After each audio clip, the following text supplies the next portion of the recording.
Gikan Goa Camarines Sur, nagtuyo sinda Lola Lolita as Nanay Jocelyn sa Kawakawa Hill sa Barangay Tuburan, Ligao City kan Sabado.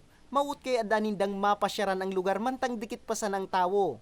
Piglalao kay anindang dadagsaon pa ang pasyaran ngunya na si Mana Santa. Apwera sa preskong duros asin gayon kang Kawakawa Hill. Napagdesisyonan danindang magpasiring sa lugar. Huli sa makukuaman digding Station of the Cross. Nasakto nanggad sa pag-obserbar kang si Mana Santa. Magayon ang mga hilingon, yung mga ni Jesus.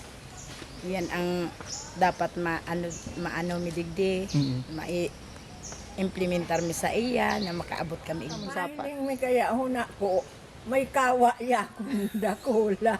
Ito palan, ipingaranang kawa-kawa. Labi sa Sanggatos Metro man ang babaklayon antes makaabot sa ika-14 o pinakahuring istasyon na iyuman ang paglubong sa hawak ni Jesus. Apwera sa padikit-dikit ng pagdagsa kang mga turista, may mga mababakal naman digding manlain-lain na memorabilia. Sa mga bisita po sa Ligao, sa Kawakawa, huwag niyo pong kakalimutan bumili ng souvenir kasi dito sa amin, mura po ang souvenir. Tapos mabibigyan po namin kayo ng discount, ganun po. Kasi po, kami po mismo yung gumagawa. Saro sa mga pigdadayo tuyong si Mana Santa ang Kawakawa Hill. Sigun kay Tatay Jesus, halawig man ang saindang naging preparasyon, apwera sa paglinig, saro-saro man nindang pigpintura ng mga ribulto, aminadong mapagal, alagad sigun kay Tatay Jesus, parte naman inikan sa iyang debosyon.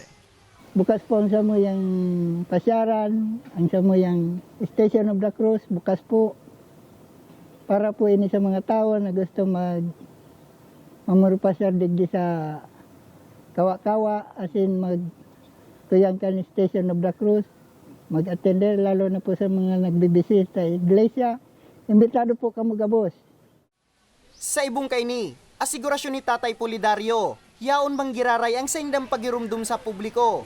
Naugaliun manggiraray ang pagsulot ng face mask, urug pang yaon man liwat ang humakang COVID-19. Sa mga maut na magpasyar, 20 pesos sa naman ang entrance digdi, 10 pesos man sa senior citizen, asin libre sa mga aki, mantang libre man ang cottages sa laog kang pasyaran. Para sa mga baretang tatak Bicol, Nomer Corporal